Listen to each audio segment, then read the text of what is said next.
You ask Tiger to solve.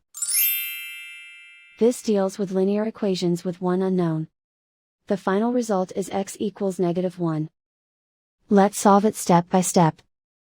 Group all x terms on the left side of the equation. Add 2x to both sides.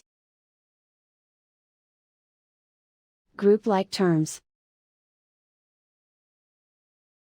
Simplify the arithmetic.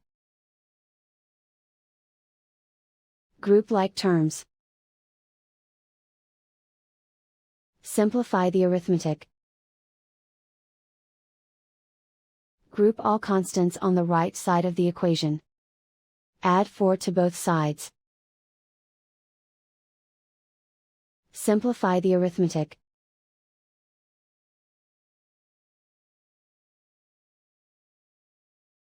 Isolate the x. Divide both sides by 6. Simplify the fraction.